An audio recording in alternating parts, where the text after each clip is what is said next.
చేడు గ్రామస్తులందరికీ రైతులకు నమస్కారం. ఎండిఎస్ తరఫున అలాగే మార్కెట్ టైమ్స్ టీవీ నుంచి ఇక్కడకు ఒక అవగాహన హెచ్చరిక కార్యక్రమాన్ని చేయడానికి ఢిల్లీ నుంచి రూపా మేతం గారు వచ్చారు. అలాగే ఈ గ్రామస్తులు అలాగే రైతులైనటువంటి రాఘవేంద్ర రెడ్డి గారికి ఈ కార్యక్రమానికి స్వాగతం. అలాగే మరొక గ్రామస్తులైన అలాగే రైతులైన శేఖర్ గారికి ఈ కార్యక్రమానికి స్వాగతం. ఈరోజు నా ఎండిహెచ్ మరియు మార్కెట్ టైమ్స్ వారి నా గ్రామ నేల అనే ఒక అవగాహన హెచ్చరిక కార్యక్రమాన్ని చేపట్టారు. ఎందుకంటే ఈ మన్ను మరియు పర్యావరణాన్ని రక్షించేదే మా కార్యక్రమం ఉద్దేశం. ఈ ముఖ్య ఉద్దేశం ఏంటంటే ఈ ప్రపంచానికి మంచి ఆహారాన్ని అలాగే ఏ కలుషితం లేకుండా ఒక మంచి ఆహారాన్ని అలాగే మన వాతావరణాన్ని కాపాడాలి అనే ఒక ముఖ్య ఉద్దేశంతో ఈ కార్యక్రమాన్ని చేపట్టారు. ఇక్కడ మీరందరూ పంటలు బాగా పండిస్తున్నారు, అవునా? దిగుమతి ఎక్కువ ఉంది, కానీ మీకు దానికి ఒక మంచి ధర లేదు, అవునా? ఎందుకు? ఏమైనా ఒక కారణం కావాలి కదా, చెప్తారా ఎవరైనా? అంటే ఇప్పుడు మీకు పంటలు ఏం బాగా వస్తున్నాయి, దానికి ఒక మంచి ధర లేదు ఎందుకు? ఏమైనా దానికి కారణం ఏమైనా చెప్తారా? ఎక్కువ వస్తుంది కాబట్టి రైతులందరూ అదే వేస్తున్నారు కాబట్టి రైతులకి ఇది అంటే పంట ఎక్కువ వేస్తున్నాం కాబట్టి అదే ఒకటే రకం వేస్తున్నాం కాబట్టి అదే రేట్. అదొకటి. ఇంకొక రీజన్ తెలుసా? ఇంకొక కారణం వేసుకుంటే బాగుంటుంది. ఇంకొక కారణం ఏంటంటే అదుకుంటున్నారు, కానీ అది కాదు. మీరు వాడేటువంటి పురుగుల మంది ఎక్కువమైన పురుగుల మంది ఏం వాడుతున్నారు కాబట్టి దాని నుంచి కూడా మీ ధరలు ఏమున్నాయి కదా దాన్ని తగ్గుతున్నాయి. ఎందుకంటే మీరు అమ్మే మిరపకాయ, మీరు ఇక్కడ వచ్చిన వాళ్ళు ఎక్కువ మంది మిరపకాయ పంట పండేవాళ్ళే, అవునా? మీరేం చేస్తున్నారు? మీ పంటలు పండించేదానికి ఎక్కువ ఇది పురుగుల నుంచి మళ్ళీ కీటల నుంచి మీరు కాపాడుకోవాలని మీరు ఎక్కువ పురుగుల మందు కొడుతున్నారు, అవునా? దాని నుంచి ఏం చేస్తున్నారు? మీ పంటలు ఏమో బాగా వస్తున్నాయి, కానీ మీ దగ్గర తీసుకున్నటువంటి గవర్నమెంట్ కానీ ఎవరు తీసుకొని ఉంటారు కదా, వాళ్ళు పోయి టెస్ట్ చేస్తారు. ఎందుకంటే దాన్ని వేరే దేశాలకు అమ్మాలి, అవునా? దాన్ని అట్లా ఇది పెడితే మీకు లాభం ఉండదు, ఆదాయం ఉండదు. దానికోసమే వేరే దేశాలకు వాళ్ళు అమ్ముతారు. అప్పుడేం చేస్తారు? వాళ్ళు ఊరికే తీసుకోరు, మీ దగ్గర టెస్ట్ చేస్తారు. మీ మిరపకాయలు ఏం పండించారు కదా, దాన్ని టెస్ట్ చేస్తారు. అప్పుడు దాంట్లో ఏమి వచ్చిందంటే మా మిరపకాయల్లో ఎక్కువ ఔషధ గుణాలు అంటే లైక్ ఎక్కువ విష పదార్థాలు ఉన్నాయని తెలిసింది. దాని నుంచి వాళ్ళు ఏం చేస్తున్నారు? మీరు మా మిరప పంటని ఎవరి దగ్గర రిజెక్ట్ చేస్తున్నారు, ఎవరి దగ్గర తీసుకోవట్లేదు. దానికోసమే గవర్నమెంట్ వాళ్ళు అలాగే ఎండిహెచ్ మరియు మార్కెట్ టైమ్స్ టీవీ వాళ్ళు ఈ కార్యక్రమాన్ని చేపట్టారు, సరేనా? దీంట్లో ముఖ్య ఉద్దేశం ఏంటంటే ఐపీఎం మెథడ్ అని ఒక మెథడ్ ఉందన్నమాట. ఆ పద్ధతిని పాటిస్తే మీ పంటలు బాగుంటాయి, మీ వాతావరణం బాగుంటుంది, మీ పిల్లలకు నెక్స్ట్ ఏముంటుంది, మీ తరాలు ఉన్నారు కదా వాళ్ళకి మంచి ఒక భూమి, అవునా? ఇప్పుడు అంతా చూస్తున్నారు, పంటలు ఎక్కువ పండట్లేదు. పురుగుల మందు వేస్తేనే పంటలు వస్తున్నాయి, లేకుంటే లేదు, అవునా? ఎందుకు? మేము వాడే ఔషధాల వల్ల. అందుకోసం ఏం చేస్తున్నారు? గవర్నమెంట్ వాళ్ళు ఐపీఎం పద్ధతిని తెచ్చారు. ఐపీఎం పద్ధతి ఎవరికైనా తెలిసిందే? ఇక్కడ ఎవరైనా మిరప పంట ఐపీఎం పద్ధతులు పండిస్తున్నారా? లేదు. ఐపీఎం పద్ధతి అంటే ఇన్సెక్టిసైడ్ పెస్టిసైడ్ మేనేజ్మెంట్, అంటే సమగ్ర సస్య సంరక్షణ. ఎలా చేయాలి అంటే ఏ వాతావరణానికి తక్కువ హాని కలిగించి అలాగే ఒక సేంద్రియ పద్ధతిలో పండించి ఒక పద్ధతి, వ్యవసాయ పద్ధతి. దీన్ని ఎలా చేయాలా అంటే 2 మెథడ్లో అంటే 2 భాగాలుగా చేశారు. ఫస్ట్ వచ్చేసి మీరు ఏం పంట పండించకిన ముందు మీ మన్ను మరియు నీళ్ళని తీసుకుపోయి కృషి విజ్ఞాన కేంద్రంలో టెస్ట్ చేపియాలి, ఓకేనా? ఎందుకు టెస్ట్ చేపియాలా? ఏమైనా ఐడియా? అవునా? ఇప్పుడు మీరు పండించింటారు, వేరే పద్ధతి అంతా పురుగుల మందు అవన్నీ వేసి పండించింటారు. మళ్ళీ అదే నెక్స్ట్ టైం మీరు ఇది చేస్తే ఏమవుతుంది? దాంట్లో పోషకాలు ఎక్కువైనా తక్కువైనా మాకు తెలిసలేదు, అవునా? దానికోసం ఏం చేయాలా? మనము నీళ్ళని మళ్ళీ మట్టిని ఫస్ట్ టెస్ట్ చేపియాలి. దాంట్లో ఏం పోషక విలువలు తక్కువ ఉంటే అప్పుడు ఆ కృషి విజ్ఞాన కేంద్రం వాళ్ళు ఉంటారు కదా, వాళ్ళు మీకు సజెషన్ ఇస్తారు. అంటే వాళ్ళు మీకు చెప్తారు ఇలా వాడాలి, ఈ మందు వాడాలి అని చెప్తారు. ఎందుకంటే ఇప్పుడు మీకు జ్వరం వచ్చింది, మీరు డాక్టర్ దగ్గర పోతారు, అవునా? మీరు డాక్టర్ దగ్గర పోతే మందులు తీసుకుంటే వాళ్ళు కరెక్ట్ ఇది చేస్తారు, అవునా కదా? అలాగే ఇది కూడా ఫస్ట్ మనం ఏం చేయాలి, ఐపీఎం పద్ధతిలో ఫస్ట్ నీళ్లను మళ్ళీ మట్టిని, మీ పొలం మట్టి ఏముంటుంది కదా దాన్ని టెస్ట్ చేపియాలి. దాని తర్వాత ఏముంది కదా, విత్తనాల్ని చికిత్స చేయాలి. అంటే మీరు పంట పండించేకిన ముందు ఫస్ట్ మీ విత్తనాల్ని తెచ్చిన తర్వాత, దుకాణం నుంచి ఏం తెస్తారు కదా, అంగడి నుంచి తెచ్చిన తర్వాత దాన్ని ఏవి మొలకలు ఎత్తుతాయి, ఏవి మొలకలు రావు, దాన్ని సపరేషన్ చేయాలి. తెలుసా ఎవరికైనా?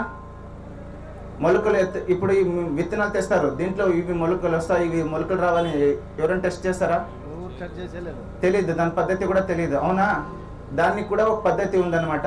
ఫస్ట్ మీరు ఒక టబ్లో నీళ్లు తీసుకొని దాంట్లో కొంచెం ఉప్పేసి ఆ విత్తనాలు ఏం తెచ్చింటారు కదా వేసి ఒకసారి కలిపి ఒక 15 నిమిషాలు వదిలేస్తే మీకు మొలకలు వచ్చేవి ఏముంటాయి కదా అవన్నీ కింద వచ్చి కూర్చుంటాయి. ఇంకా మొలకలు రాకున్నవి ఏముంటాయి కదా అవి పైన తేలుతాయి అన్నమాట. అవి పైన వచ్చిండేవన్నీ తీసేసి కింద వచ్చిండే మొలకలు ఏమున్నాయి కదా మళ్ళీ మీరు నీడలో ఆరపెట్టాలి, సరేనా? దాని తర్వాత ఏం చేయాలి, 2 గంటల సేపు నీడలో ఆరపెట్టాలి. దాని తర్వాత ఏముంది కదా, ఆ విత్తనాలని FIR అనే ఇంకొక FIR మెథడ్ అని ఉంది. FIR అంటే ఫంగిసైడ్, ఇన్సెక్టిసైడ్, రైజోబియం అని ఉంది, ఓకేనా? ఫంగిసైడ్ అంటే ఏమంటే మీ విత్తనాలు ఏమున్నాయి కదా నాటిన తర్వాత ఏవి బూజు పట్టరాకున్నట్ల, తెగుళ్ళు ఏమంటారు కదా మీరు, బూజు రాకున్నట్ల కాపాడాలి. దానికి ఏం చేయాలంటే కార్బెండిజం అనే ఒక కెమికల్ వస్తుంది, కార్బెండిజం అనే కెమికల్ వస్తుంది. లేకుంటే మీ అక్కడ పోయి ఫంగిసైడ్ అంటే అంగిట్లో అడిగితే మీకు ఏదైనా కంపెనీ వాడొచ్చు, అది పౌడరే తీసుకోవాలి దాన్ని, ఓకేనా? పౌడర్ తీసుకున్న తర్వాత దాన్ని హ్యాండ్ గ్లోవ్స్ అంటే చేతికి కంపల్సరీ మీకు గ్లోవ్స్ వేసుకొని ఉండాలి, ఎందుకంటే అవి విష పదార్థాలు ఉంటాయి దాంట్లో. ఆరపెట్టాలి 2 గంటల సేపు మళ్ళీ నీటిలో ఆరపెట్టాలి. విత్తనాలని 1 కేజీ విత్తనాలకి హిమ్లా కూడా 2.5 గ్రాములు తీసుకొని నీటిలో ఆరపెట్టాలి. దాని తర్వాత రైజోబియం, ఈ రైజోబియం ఎందుకు వాడతారు తెలుసా? ఇన్సెక్టిసైడ్. నెక్స్ట్ వచ్చి ఇన్సెక్టిసైడ్ ఎందుకంటే మనకి పురుగుల నుంచి కీటాల నుంచి కాపాడేందుకు ఇన్సెక్టిసైడ్ ఇది యాది హిమ్లాగ్లోబిడ్ అనే ఒక కెమికల్ని వాడతాం, సరేనా? రైజోబియం అని తెలుసా? రైజోబియం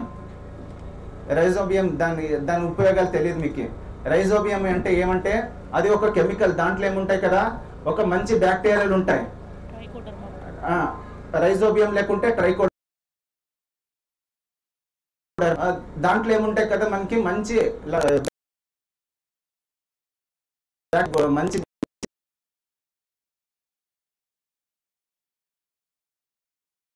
బ్యాక్టీరియాలు ఉంటాయి, చెడ్డ బ్యాక్టీరియా వాడేసి మంచి బ్యాక్టీరియాలని కూడా మనము చంపేస్తున్నాం, అవునా? ఇప్పుడు మన చెట్లకి అన్ని వాతావరణం ఉండే దాంట్లో తీసుకొని పీల్చేంత ఇది ఉండదు, అవునా? అందుకే కొన్ని బ్యాక్టీరియాలు మనకి ఉపయోగపడతాయి అన్నమాట. దాంట్లో రైజోబియం అనే ఒక బ్యాక్టీరియాలు కూడా ఉంటాయి, సరేనా? ఆ బ్యాక్టీరియాలు ఏం చేస్తాయంటే మనము గాలిలో ఉండే వాతావరణంలో ఉండేటువంటి నైట్రోజన్ ఏముంటుంది కదా దాన్ని చెట్టుకి అమోనియా రూపంలో ఇచ్చి మన చెట్టుకి మంచి పెరుగుదలకి కారణమవుతుంది అనమాట. దాంట్లో అందుకే రైజోబియంని వాడతారు. ఈ రైజోబియం ఏముంది కదా 5 మిల్లీలీటర్లు నీళ్ళలో ఆ రైజోబియంని ఎంత 10 నుంచి 12 గ్రాములు తీసుకొని ఆ 1 కేజీ విత్తనాలకి బాగా కలిపి మళ్ళీ దానికి బాగా రుద్దేసి మళ్ళీ 2 గంటల సేపు నీళ్ళలో ఆరపెట్టాలి. ఈ రకంగా 6 గంటల సేపు ఈ పద్ధతిని పాటించి మీ విత్తనాలని కాపాడుకుంటే మీరు ఏం లేదన్నా నాటిన తర్వాత 35 నుంచి 45 రోజుల వరకు ఏ స్ప్రే కొట్టే అవసరం ఉండలేదు, సరేనా? అంటే ఈ 6 గంటల సేపు మీరు ఏం విత్తనాలకి చికిత్స ఇస్తే మీరు నాటిన తర్వాత 35 రోజుల నుంచి 45 రోజుల వరకు స్ప్రే చేసే అవసరం ఉండదు. అలాగే మీరేమి మీ పురుగుల మందులకి అవి ఇవి ఎక్కువ ఖర్చులు పెడతారు కదా దాన్ని ఇక్కడ తగ్గించు, సరేనా? అర్థమైంది కదా? ఈ పద్ధతిని పాటిస్తే మీకేముంటుందంటే మీ మిరప పంటలు కూడా బాగుంటాయి, అట్లే ఎక్కువ ధరలకు పోతాయి, ఏమన్నా వచ్చింది కదా ఆ నల్లి నూనె కొట్టే కదా పని చేసేది. నల్లికి అంటే ఏం చేయాలంటే ఆ స్టిక్కర్లు వస్తాయి కదా, స్టిక్కర్లు గురించి మీరు ఏం వాడాలి అది కూడా మేము బుక్కులు ఉన్నాయి అన్ని ఇస్తాము. బుక్కులు ఇస్తాము. అలాగే ఏం చేయాలంటే మీరు ఆ పద్ధతి ఏం పండిస్తారు, మీ బార్డర్లో ఉంటాయి కదనా, బార్డర్లో వేరే పంటలు కూడా వేసుకోవాలి. జొన్ను కందు అట్లాంటివి వేసుకుంటే మీరు అవి కూడా మీకు తగ్గిస్తాయి. ఎందుకంటే అవి ఆ పంటల పైన పోతాయి అవి. సరేనా? బార్డర్లు ఏమున్నాయి కదా, ఆ బార్డర్లో మీరు జొన్న వేరే వేరే ఏమేమి ఉంటాయి కదా వేసుకుంటే అక్కడ పోతాయి అన్నమాట. ప్రతి ఒక్క పంటకి నూనె లేకుండా ఆ పంట లేదా నూనె లేకుండా పంట మీరు దానికి మంచి క్వాలిటీది వాడాలా. మీరు యాదంటే వాళ్ళు వాడుకుంటూ దెబ్బ పైన మీరు దెబ్బ తీసుకుంటారు కాబట్టి దానిపైన రెడ్ మార్క్ ఉంటుంది, గ్రీన్ మార్క్ ఉంటుంది, ఆరెంజ్ మార్క్ ఉంటుంది. మనకి ఆ పురుగు పని చేస్తుందో దాన్ని పోయి కొడతాం అందరు తప్పు చేస్తాం. అట్లా మేము గుర్తిస్తాము. మంచి క్వాలిటీలు ఉన్నాయి, అది వాడితే మీకు క్వాలిటీ మంచిగా వస్తుంది, ధరలు కూడా బాగా పెంచుతాయి. ధరలు కూడా బాగా తీసుకుపోయిన తర్వాత కొట్టిన తర్వాత బాగా అంటే దాన్ని పెట్టుకుంటాము. అది పని చేయకపోతే దీన్ని ఇడిచి పెడతాం, ఇంకో తక్కువ ఏర్పాటు తీసుకు కొడతాం. అట్లా చేశాను మంచిగా. అలాగే ఏం చేస్తాం, ఒక కెమికల్ ఎక్కువ అయ్యి అతను తీసుకోరు దీన్ని తీసుకోరు అంటున్నారు అంతే. కరెక్ట్ మీరు చెప్పేది. నల్లి ఎక్కువ అయినప్పుడు అప్పుడు ఆకలి ముద్దుకం పోయాడు సార్. ఇట్లా నల్లి ఎక్కువైనప్పుడు మేము మంచిగా బుక్కిస్తాము. ఏది వాడాలి అది ఖచ్చితంగా పనిచేస్తుంది. అది వాడితే మీకు పనిచేస్తుంది. మీకు పెద్ద పెద్ద కంపెనీ వచ్చి ఇక్కడ మీ కాడే కొంటుంది, మీరు ఎక్కడ పోయి కొనుగోలు మంచి క్వాలిటీ పండిస్తే మంచిగా ధర వస్తుంది, మంచి వాళ్ళు వచ్చి తీసుకుంటారు మీ కాడ. ఇప్పుడు అవి ఇస్తే చూస్తాము, అప్పుడే అవి చూసి తీసుకొచ్చి కొడతాము. ఆ పని చేయకపోతానుకో ఇంక ఎత్తేసేది ఇంక ఏర్పడితే మీరు అంతే. ఇంతకుముందు మీరు త్వరగా శుద్ధి మేము వీడియో చూపిస్తామండి, త్వరగా శుద్ధి చేయలేదు. మీరు చేయలేదు. అలా చేస్తే మీకు 40 రోజుల వరకు మీకు ఏ విస్ప్రే కొట్టే అవసరం లేదు, మంచి క్వాలిటీ వస్తుంది. నల్లి వచ్చినప్పుడు ఏ మందు కొట్టాలి అది మేము బుక్ ఇస్తాం. దాంట్లో మీరు ఎక్కడైనా వచ్చి తీసుకోవచ్చు, అక్కడ యాడ్లైనా పోయి తీసుకోవచ్చు. దాని ప్రకారం మీరు చేస్తే మంచిగా అది నల్లి బాగా కంట్రోల్ అయిన తర్వాతనే ఇది పని చేయలేదు. ఇంకో తీసుకుంటాం అంతే.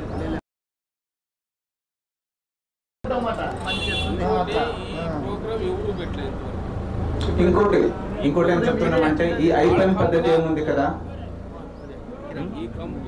ఇటువంటి ప్రోగ్రామ్ ఎప్పుడు పెట్టలే. వాళ్ళ కంపెనీ వాళ్ళ ప్రచారం చేసి రైతులకి వేరే ఇట్లాంటి సజెషన్ ఎవరు ఇంతవరకు లేదు. దానికోసమే వచ్చింది ఇది.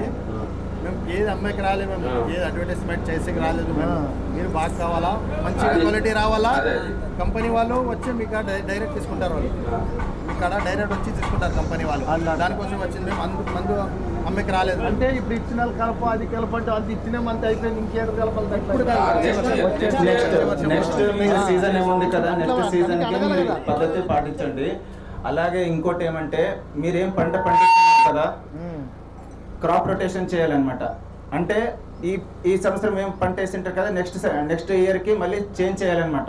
అప్పుడైతే మీకు ఏముంటాయి కదా, ధరలు కూడా ఎక్కువ ఉంటాయి, అట్లే మీ భూమి కూడా ఫలవత్తంగా ఉంటుంది అనమాట. సరేనా?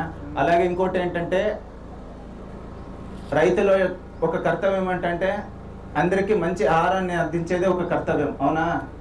ఇప్పుడు మనకు చూస్తున్నాం అందరూ క్యాన్సర్లు, హార్ట్ అటాక్లు, అవునా కదా సార్? చిన్న ఏజ్కే అంత లేకుండా రోగాలన్నీ వస్తున్నాయి. అవునా? దాన్ని తగ్గించాలంటే ఫస్ట్ మన ఆహారాన్ని చేంజ్ చేసుకోవాలి. అంటే ఆహారాన్ని చేంజ్ చేసుకోవాలంటే మనం పండించే పద్ధతి కూడా చేంజ్ చేసుకోవాలి. అంటే మన పెద్దోళ్ళు ఒక 50 ఏళ్ళు 40 ఏళ్ళ కింద పోతే అందరూ సేంద్రియ పద్ధతిని వాడుతుండ్రు. అవునా? అంటే మనం ఖాళీ ఉన్నప్పుడు ఏం చేయాలి? తిరగాలి. మేము తిరగకపోతే మా భూమి బంజరు అయిపోతాయి. అట్లే విషయం తాగి ప్రాణం పోడుతుంది భూమిది. దాని గురించి చెప్పేకొచ్చినాము. అలాగే అది ఇంకోటి ఏమంటే మీరందరూ ఏం చేస్తున్నారు కదా, ఇప్పుడు సేంద్రియ పద్ధతి అంటే ఇప్పటి నుంచి మీ ఆవు పేడ, ఆవు మూత్రం ఏముంటుంది కదా, మీరు పండించకిన ముందు ఏం ఖాళీ ఉంటుంది కదా, ఆ టైంలో 15 రోజులు 20 రోజులకు ఒక్కసారి మీ ఎరువుల్ని ఆవు పేడ, గోమూత్రం ఏముంటుంది కదా, దాన్ని కలిపి మీ ఏముంటుంది పొలాలకి స్ప్రే చేసి ఇది చేస్తే అప్పుడు మీ పంటలు కూడా బాగా వస్తుంది. మీ పురుగుల మందు కొట్టించేది ఏముంటుంది కదా, దాని ధర కూడా తగ్గుతుంది. సరేనా? అందరూ ఈ పద్ధతిని పాటిస్తారని అనుకుంటున్నాము. అలాగే సేంద్రియ పద్ధతి ఎక్కువ మీకు ఎంత అవుతుందో, ఇది ఒక్కరి నుంచి కాదు. ఇంకోటి ఏమంటే ఇది ఒక్కరి నుంచి చేంజెస్ రాదు ఇది, అవునా? మీరు చేంజెస్ రావాలంటే మీ ఊరోళ్ళు అందరూ కలిసి కూర్చొని ఏం చేయాలి, అది అప్పుడు ఒక ఊరు చేంజ్ అయితేనే అంత మీ రైతులందరూ కూర్చొని మాట్లాడుకొని ఒకరు చేయలే. ఎందుకంటే ఒకరు చేస్తారు ఇక్కడ, ఇంకొకరు పంట వేరే వాళ్ళు ఏం పండించింటారు కదా, అక్కడ మళ్ళీ వీళ్ళకి వస్తాయి, ఎఫెక్ట్ వస్తాయి. అంటే వీళ్ళు బాగా పండించింటారు, మీ వేరే వాళ్ళ పొలాల్లో ఉండేటువంటి కీటాలు అవన్నీ ఏముంటాయి కదా, వీళ్ళ పైన కూడా వస్తాయి. అందుకే నేనేమంటున్నానంటే అందరూ కూర్చొని మేము చేంజ్ చేసుకోవాలి, మేము మార్పు రావాలి మా రైతుల్లో అని అనుకుంటే అందరూ కూర్చొని ఒకేసారి ఇది చేస్తే అప్పుడు మార్పులు వస్తాయి. సరేనా? ఈ ఐపీఎం పద్ధతి వాడాలని అనుకుంటున్నాను, అలాగే వాడతారని అనుకుంటున్నాను నేను. ఇంతవరకు మీ సమయాన్ని అలాగే ఇక్కడ కూర్చొని మా ఒక అవగాహన హెచ్చరిక కార్యక్రమానికి పాల్గొనేందుకు రాఘవేంద్ర రెడ్డి గారికి ధన్యవాదాలు. అలాగే ఈ గ్రామస్తులైనటువంటి శేఖర్ గారికి, అలాగే MDH మరియు మార్కెట్ టైమ్స్ టీవీ తరఫున వచ్చినటువంటి రూపా మేడం గారికి అందరికీ ధన్యవాదాలు. నమస్కారం.